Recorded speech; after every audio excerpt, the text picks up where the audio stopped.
What is up, guys? OddEYES Lumia here today, and I have a sweet little deck feature for your viewing pleasure. Oh my gosh, guys. Oh my gosh. I think I just broke WINDWITCH Invoked. I've looked everywhere for a way to summon Baron in WINDWITCHES without having to get an additional witch on the board, and I'm pretty sure this was the answer, and I found it.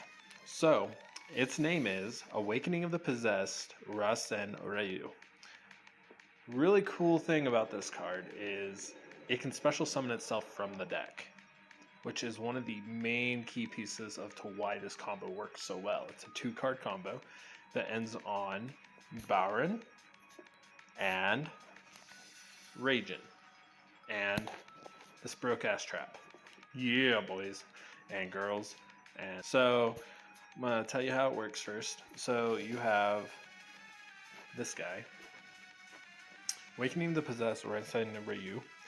You can special summon this card from your hand or deck by spending 1 face of spellcaster monster. Hey, look who's a spellcaster. Yeah, that's the thing, guys. And 1 face of level 4 a lower wind monster. Well, would you imagine that? It's like these guys were were made for each other. I don't know if you guys remember 2017, but WINDWITCH Invoked was a very dominant deck. Being able to 1-card Crystal Wing and set up a Ragin was insanity. And to be honest, even now, it is a pretty freaking great combo. So yes, spellcaster monster. What's a 1 face up level 4 or lower wind monster you control to the graveyard. You can only use the effect of each of the following effects of Awakening of the Possessed Rasenryu once per turn. When this card is special summoned, by its effect, you can return 1 card your opponent controls to the hand. So you just Dark Ruler no more them, and they can't activate their effects, and you need to out some of their monsters. Well, this outs a monster just by using the combo, which is absolutely fantastic. Or it outs a back row that you got to worry about or anything like that. Then, if this card is sent from the field to the graveyard, you can add 1 Spiritual Wind art card or 1 Possessed Spell or Trap deck card from your deck to your hand. Never thought I would be playing this trap in any deck ever, but it works really, really spicy in this deck, and it's just another piece to add to the combo. Tribute 1 wind monster, then target 1 card your opponent controls, place that opponent's card on the bottom of the deck. So it's another disrupt, which is absolutely fantastic. But you usually use Ragin as the tribute fodder, believe it or not. It just helps with the facilitating the disrupt combo. Alright, so we're going to go over the deck list, and then I will proceed to kind of give you an idea of how to get into the combo. Unfortunately, I cannot do a combo video for some weird reason. It will not let me go to the dueling zone on my phone, and this is the only way I can screen record at the moment. So, the deck profile. We run 2 Invocation. It's the polymerization of the deck. It's searchable, and it also recycles your Alistair, so you continuously use it. The Magical Meltdown. It's an extra Alistair, pretty much, and it also makes it so your fusion summons are at spell speed 4. Terraforming. It's just another magical Meltdown. Call by the Grave. Alistair the Invoker. He is the main normal summon in the deck. He's what facilitates the recycle and consistently having a backup. That's one of the most broken things about Invoked, and why the Invoked engine is just so busted is because of this card. The special summon of the deck is the WINDWITCH Ice Bell. She special summons from hand, and while special summoning herself, she special summons her sister, Glass Bell, which then searches the little sister, Snowbell, and yeah.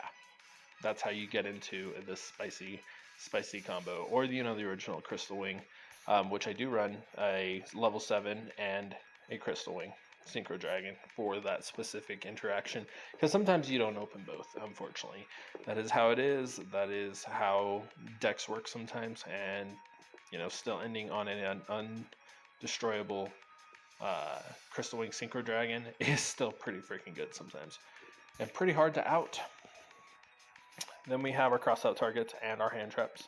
We have 2 Ash Blossom, the Joyous Spring. Just a generically good hand trap that is good in any deck, in my opinion. Also really good to use Crossout to stop them from using it on you, which is nice. One Effect Veiler. I put Effect Veiler in here after playing my last Invoked deck and not having a Veiler in here and getting screwed by that fact. Veiler is just one of those hand traps that's very strong. It's a spellcaster as well. So if you can't go into the Invoked version, you can still go into a Baron by just normal summoning an Invoked Effect Veiler. So 2 Effect Veiler, 3 Nibiru. Nibiru is just a combo stopper, and it is a light. So sometimes going into Mechaba is absolutely fantastic, and they stop the Link summon, but you still have a Nibiru in hand, and you're just like, who cares? I'll just play through it.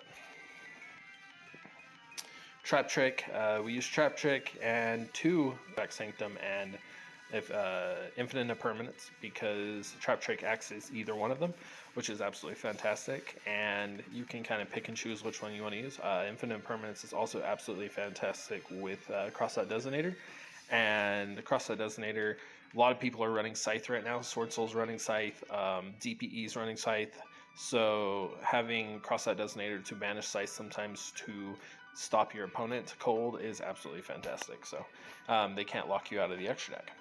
Then, Scythe, obviously, just locks your opponent out of the extra deck. Artifact Sanctum, Summon Scythe, and triggers to Special Summon Scythe, which locks your opponent out of the extra deck, and it also, if it's popped while it's face down, you can pop 1 card on the field, and that's pretty good. And then Infinite Impermanence, it's a spell, trap, negation. It's a monster negation. Like, it's just still, hands down, one of the absolute best traps of the game. And Trap Trick just makes it so you can run less of them. I would run it at 3, but I kind of ran out of room, and I'm still trying to think if I even want to keep Solemn Strikes in here, but that's where we're at right now. 2 DD Crow. DD Crow is just an incredible, versatile hand trap that can both sometimes negate depending on the interaction and just disrupt your opponent's plays, hands down. I played DD Crow against one of my buddies, and I DD Crow'd his cloak, the Phantom Knight cloak. He had no other way to follow up, and he just ended his turn. DD Crow's just one of those absolutely fantastic cards, similar to Call by the Grave. And it's a dark, so I've also thought about putting Caliga in this deck as an invoked target, but I still can't really decide. That's why he's sitting in the extra deck down there. Ideas that I want to add. So yeah. Then we have the boy himself, the card that makes this all possible, Awakening the Possessed Rasenryu. Then we have the trap that is searchable by Rasenryu that helps you 1 not neg, 2 plus, and 3 disrupt. Then 3 Crossout Designator. It's, you're playing a deck like this, you need ways to make sure your opponent's not stopping your interactions with hand traps. 3 Dark Ruler no more, because this deck really wants to go first, but it can go second. Just stops your opponent's main combos cold. All you have to worry about is spell and traps. And then Solemn Strike, which I've also thought about putting Triple Tactic Talents in place of this, but I couldn't really decide. So I'm trying Solemn Strike. I might put in Triple Tactics, because sometimes, playing with Triple Tactics, honestly, is better in that sense. Then we have 1 Invoked Mechaba, which is not popping up, so give me 1 sec. Invoked Mechaba. Invoked Mechaba, it's just 1 light monster, and Alistair the Invoker. Once per turn, spell trap card or monster effect is activated. Quick effect, you can send the same type of the card, monster, spell, or trap from your hand or to the graveyard to negate the activation, and if you do, banish that card. It's an Omni-Negate, it banishes, this thing wins over Dragoon, so they go to activate their effect, you go to negate their effect, and then they banish their Dragoon, and it gets rid of Dragoon, which is kind of cool. So I prefer Mechaba. Then we have Invoked Ragin. He's the main invokes you're going to go into. He's also level 5, so if you do set up Scythe, you can set up into Zeus next turn, and your opponent's literally not playing the game if you can't kill him. He's also a Wind. which facilitates the Mayubi combo. Yeah, Mayubi combo. He's a Book of Moon, and he could also change his self face down. It does come up. Sometimes that's what you got to do. He's got a decent defense at 2400 defense. So, you know, he gets through, like, he can stop a lot of stuff, which is absolutely fantastic being a Book of Moon. Sometimes Book of Moon in your opponent's normal stuff sometimes can just end their turn. It's really hard them to facilitate playing through anything else. So yeah, he's a must. Nice thing is the trap also lets you set up for OddEYES next turn. OddEYES is absolutely fantastic in the sense that it just pops a card every time your opponent wouldn't special summon a card. And when it's summoned, it can pop a card, which is absolutely incredible. So it helps you clear the board. But he does require one Invoked and one Alistair, or one Fusion Monster and one Alistair in the Invoker. So there's that. Then Purgatrio, he's the OTK. I don't know how many times I've killed my opponent with this card. It's just absolutely amazing. The other night I was playing on Dueling Nexus, and I legit discarded 2 Alistairs and just beat over every monster he had and won the game. It was pretty great. So Purgatrio is a must in the deck. That's why you have Amarage. It just helps you facilitate linking off and getting Alistair into the graveyard so you can combo out. Then we have one Pegasus Ignister. He is the follow-up. Sometimes it's better to go into Ragin and Crystal Wing Synchro than it is to go into Ragin Baron. So I use one Pegasus Ignister because if your opponent outs any of your cards, you can banish this card from your graveyard to out one of their cards, and it doesn't destroy. So, which is absolutely fantastic. It can just shuffle it back into the deck. So it's a unicorn. Then we have Crystal Wings Synchro Dragon. There's no reason we shouldn't be running this. The WINDWITCH engine is literally a one-card Crystal Wing engine, so Crystal Wing Synchro Dragon, so it's a must. Sometimes this alone, your opponent just can't out it. It is can't be destroyed by card effects because of Snowbell, and it's a monster negation, and then if it battles anything level 5 or higher, it gains that attack, so you're going to get that 3000 through anyways. Sometimes this card is just literally impossible to get over, and sometimes is the better bet than Baron. Secure Gardna, you know, just a generic link that links off of Amarage to get into Alistair, Amarage to link off Alistair, and also can set up protection, which is actually really cool. Artemis is just a way to get into Mechaba sometimes when they stop your one combo. And also, so I thought about putting another Mechaba in here. I just haven't decided. Like, I'm still messing with the deck. Just been playing it as is, and it's been working incredibly. Shen, oh my god. So Shen's a level 9 wind. I don't know if anybody realized that, but it is a level 9 wind. That is so fantastic, because this is how you get into Baron. And then you can set up Shen for the following turn to either, like, come back from the grave and just, like, beat over stuff, and then have that still that effect to, you know, banish instead. Do keep in mind this can hurt you too, so be careful. But yes, Shen just it's the Dark Law of the deck. It's absolutely fantastic, but it's mainly the material I use to go into Baron, because, and I'll explain that after I go through the rest of the extra deck. We have Baron, Diffler, the best Synchro generic level 10 ever printed. Card is absolutely fucking incredible. Pardon my language. Once per turn, you can target one card on the field, destroy it, and then once while this is face up, you can quick effect, negate the activation, and if you do, destroy that card. You can only use the previous effect of Baron to Fleur once per turn, and once per turn during the standby phase, you can target one level 9 or lower monster in your graveyard, and return this card to the extra deck and special summon that monster. So sometimes you can, like, you know, it's an Omni Negate, or you can go into, like, you know, Shen to, like, lock out your opponent for the turn. Like, there's lots of really cool ways. And then number 5, Doom Chimera Dragon. He's a 2 level 5s, gains 1000 attack for each material attached to him. You can attack all monsters your opponent controls each at the end of the battle phase. If this card battled, you can activate one of the following effects. Target one monster in your graveyard, attach it to this card as material, which, you know, sets up more material for Zeus, or target one card in your opponent's graveyard, place it on the top of their deck. I don't know why you would use that, but sometimes, you know, locking your opponent out, being giving them a dead draw can be really helpful. So it's mainly the second effect we care about. But then there's Zeus, the almighty Zeus, you know, being able to board wipe anything. Going second, this card is absolutely fantastic, and it's easy to go into, so, you know, setting up that. Then just some honorable mentions, some ideas that I thought about adding to the deck. We have, well, I'll go over Cali again in a minute. But we have Invoked Asylum. It's a super poly target, believe it or not, and it's also just a great fusion in general.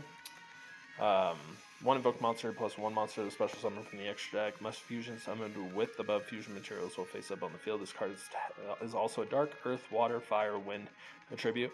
And then once per turn, quick effect, and target one invoked monster you control or in your graveyard, banish it and all other monsters your opponent controls with the same attribute as this monster. So this card literally board wipes your opponent's graveyard, your opponent's field. They can't play the game. Like, people sleep on Invoked Asylum, but this card is absolutely fantastic, and I've definitely thought about putting it in here for sure. Cyphering Gamma. I decided not to run Cyphering Gamma because we have a Crossout Designator, and that was the original piece of the combo. In my old WINDWITCH deck, you guys noticed I ran Cyber Harpie as my level 8 to go into a wind, so if they ever did Cyphering Gamma, but it came up very, very rarely, and so, yeah. I decided against it. Adrea is the Keeper of the Armageddon, another level 5 target. You know, just being able to pop something on the board and then swing in and then go into Zeus. Wind up Arsenal Zenmayo, being able to pop 2 cards in the back row and then set up a Zeus, just situational. Harpie's Feather Duster, honestly, I want to main board this because this is just such good generic spell trap destruction. So, yeah, I'm kind of iffy on that one. Then, yeah, just extra Ash Blossom, and then Gaia Charger, because, you know, all your Exceeds are 5 or 6, so you can go into him pretty easily, and it's just another material for Zeus. So I'm still deciding what I want to do. Alright, now to go into the combo. So, what you do is you go for your WINDWITCH combo first. Being able to special summon, it will special summon the Glass Bell, which will then special summon the Snow Bell, and then you special summon the Snow Bell because you control 2 WINDWITCHES. Then you normal summon Alistair, grab the Invocation, you send Alistair to the graveyard, you send WINDWITCH Icebell to the graveyard to special summon Rasenryu. Then you Synchro Rasenryu with WINDWITCH Glass Bell to make Shen, and then use Snowbell and Shen to make Baron. And then that's the main piece. And then what's really cool about this is you don't have to worry about having Alistair on board in order to get the piece to get Ragent into the field because Alistair is in the graveyard. Then you just banish Alistair, you activate Invocation, you banish Rasenryu. Wow, I cannot move my stuff.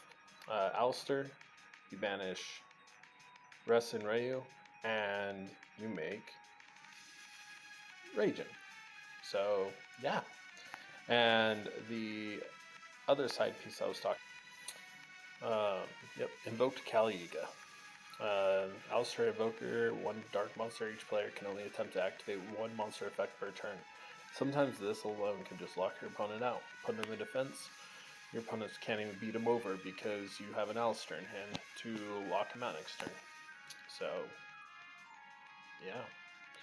Honestly, might actually put Caliga in because he's a level 4, and you can always just normal summon your Alistair next turn, go into a level 4, and then swing in and go into Zeus.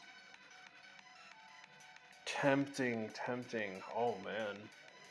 That's also another piece. And then I could just put a level 4 generic Exceed to go into Zeus with. Word. Might just do that, guys. So yeah, there. But this is the main deck. It's incredibly fun. I do recommend you guys give it a try. I'm really excited to play it in my locals this week, and I will tell you how I do. More than likely I will be because I posted up this video. So if you guys know anyone likes TCGs, tell them to my channel, give this video a like, subscribe, and I'll see you next time. OddEYES, Lumia out.